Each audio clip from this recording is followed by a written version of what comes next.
Easter is coming up, and naturally, canonically, that is a time for rebirth, resurrection, revenge. One of those three doesn't really fit, but we're still going with revenge anyway. So 2 years ago, for Easter, I spun some Angora and I made a beret. Which, yeah.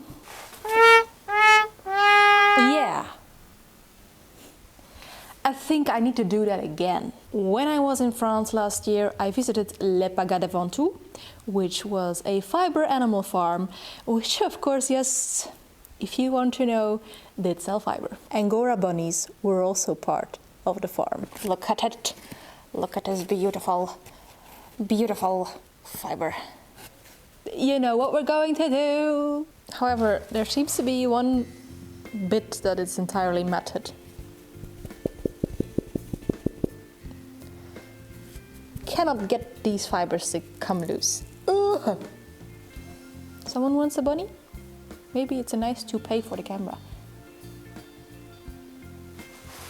Look at you being all fancy. Now the Angora fiber that I got is completely unprepped, just plucked off the animals. So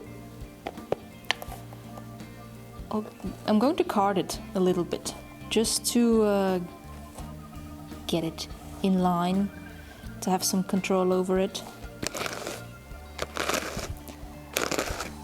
Do I want to keep it pure or do I want to blend it with some suffolk? If I want to make a hat out of it, this probably isn't going to suffice, is it? So let's add some suffolk to this. Now my reasoning for adding suffolk to this is because one, I have a bat that is kind of nicely prepared already, so I can just pull off slivers and have nicely prepared wool. But also some of this Angora is rather short, so I want a shorter staple length wool to blend with this. Otherwise, when I'm spinning, I might just pull out the long staple length wool and then all the Angora will be left in a clump in my hand.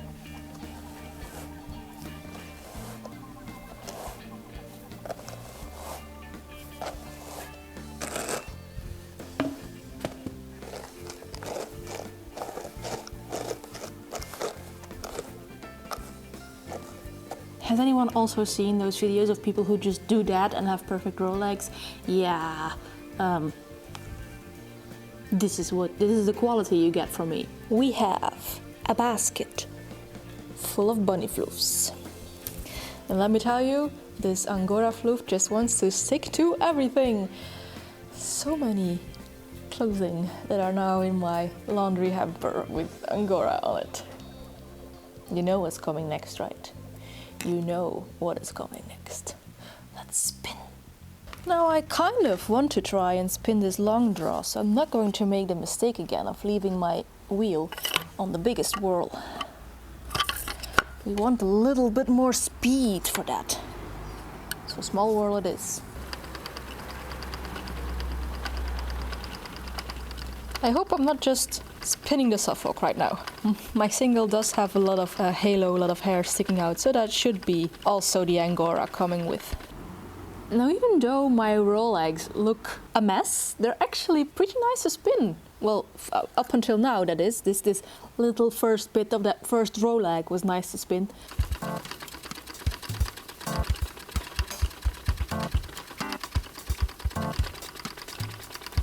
During the carding stage, I noticed that the Angora wasn't perfectly consistent. Like there were some shorter bits, even some matted bits, and I did put them all in the row legs. So, of course, now I must give myself some grace for the yarn as well, because those matted bits and shorter bits will end up as like textural elements. This yarn will not be perfectly smooth. It will not be a perfect, gorgeous Angora yarn that you might find in stores. But hey, it's hand spun, it's not meant to be found in stores. It's my own thing, my own making. Also, this is the yarn, the Angora yarn, the nice Angora yarn that you can buy in the stores, like in the store of Les Pagas de Ventoux. And that isn't perfectly consistent either, but it's very fluffy. If I can get this amount of halo, this amount of fluff, oh, I will be so happy. But of course, this is 100% Angora. mix it with a little bit of sheep. So it's going to be different anyway. This is the yarn of Vidal. I don't know which Angora bunny I bought the fluff of, but the yarn at least is from Vidal.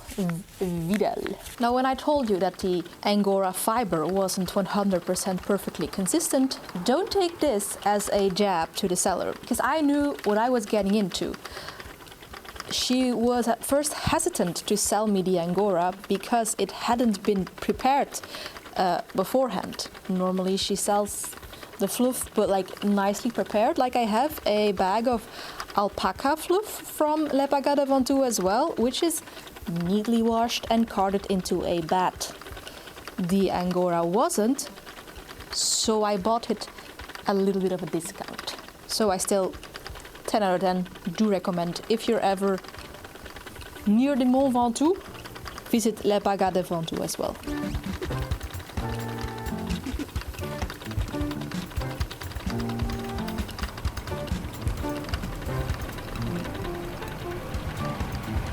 Before I continue with my nonsense, I want to show you how pretty the moon is right now.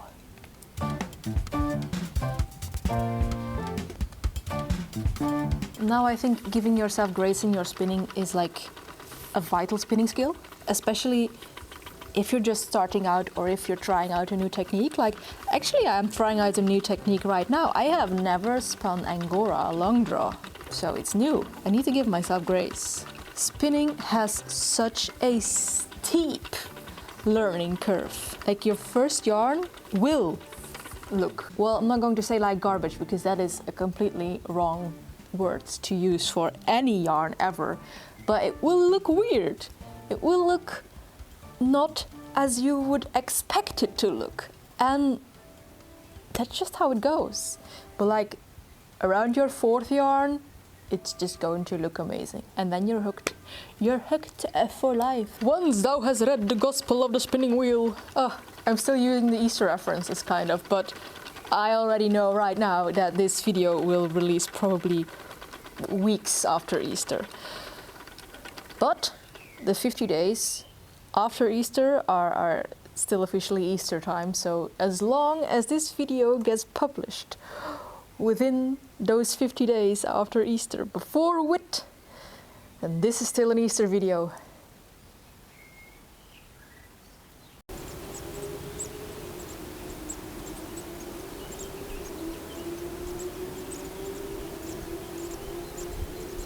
Could you hear that? Baby birds! Babies!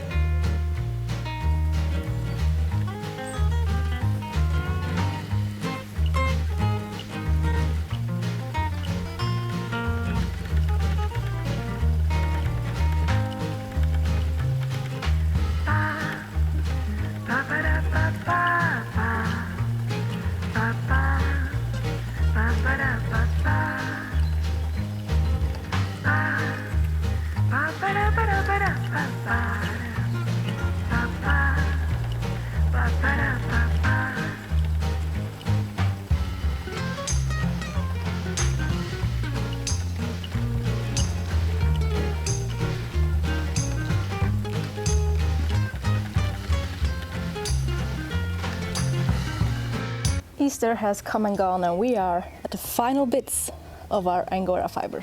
And it was an eventful Easter.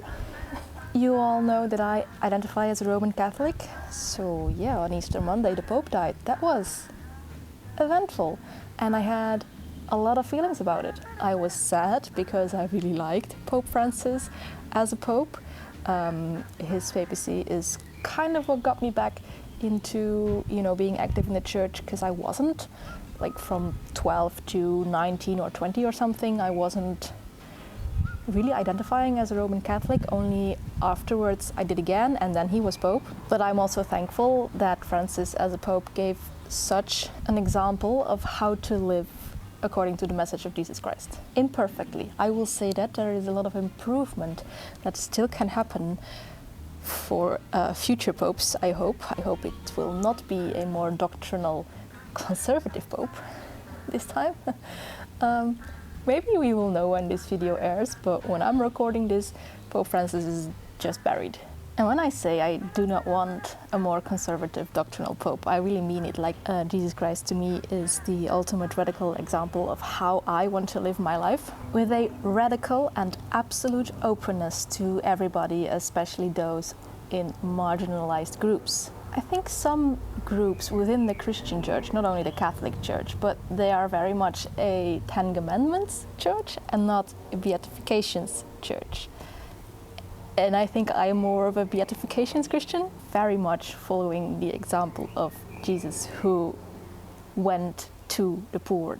That's how I want to live my life. If God is all our Father, then you are all my brothers and sisters and siblings of any other kind of gender. This is, of course, what I think is still an improvement that is possible within the Catholic Church, is the openness to people of other sexualities and gender identities and women.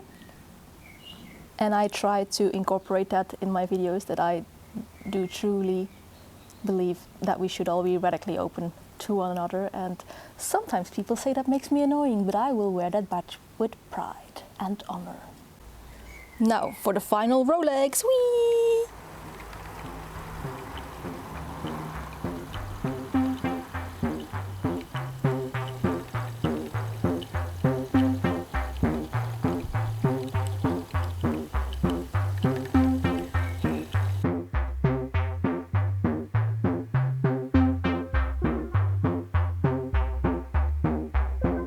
I know there are some people who think that I thwack too much of my yarns and that not every yarn needs to be thwacked. But I think everyone agrees that Angora, a yarn that will bloom beautifully, does need to be thwacked. So let's do that.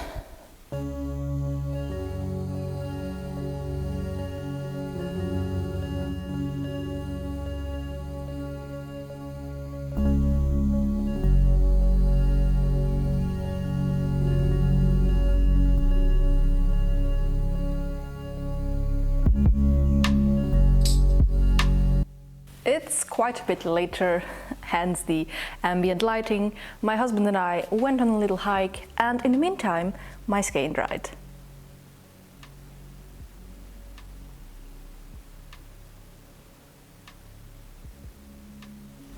Yeah, I know, that actually is a disappointing amount of halo on this Angora skein. That is probably because I mix it with a suffolk. I mean, there is halo on it. You can see that this is a yarn that has some Angora in it, but you can also see that it's not the pure Angora like this is. This is very fluffy. Well, this is only a little bit fluffy. However, it is a nice and soft yarn. I quite like it. Yeah. I think I made a pretty good skein, considering that actually the Angora that I got was rather matted. I actually had expected this to be looking a lot more inconsistent because of that, because sometimes there just were bits of the Angora that just did not draft, and I just let it go and let it be a slubby bit in the yarn. But the inclusion of the suffolk also means that this is 128 meters of yarn, while this is 60. You know, quantity over quality kind of a situation. And I said in the beginning of this video that I would like to make another hat piece out of it, because the last time I worked with Angora I made a hat and that was a complete failure. I think I'm going for quantity right now. Not that 128 meters is going to get me very far, but it's going to get me farther than 60 is. And that 128 meters also got me past the 1000 meters of spun yarn in 2025, like the yarn, the actual skeins, because I also count the plies, and there were already over 3 kilometers, but I have spun in 2025 already a kilometer of yarn, and I haven't spun all that much yet, and I have been spinning like lots of tiny skeins, like scrap skeins, sample skeins, just because I feel like it, and I haven't really been feeling like really big projects yet. Like the biggest skein in my little booklet over here, Number 7 is what? Oh yeah, that was my yellow spin. That's the largest spin I have been doing in 2025 up until now. But of course, Tour de Vlies is coming up. So yeah, 1 kilometer of yarn already. I'm also really happy that I'm sticking to this, because I'm the kind of person that is very excited about starting stuff like this and then doesn't continue it after a month or something. But we will take a look at it at the end of the year. Now, as I said in the beginning of the video, I want to make something for my head, but I'm going to do that in a separate video. Also because headwear is not really something that I need this time of year. It's getting really, really warm. Today was absurdly warm actually for April. You will see this again at a later moment. And if you like this kind of hybrid shenanigans, then maybe you could like, comment or subscribe, but of course that is all up to you. And as for me, I will see you in a next video. But before we do that, here are some more spinning shenanigans. Bye!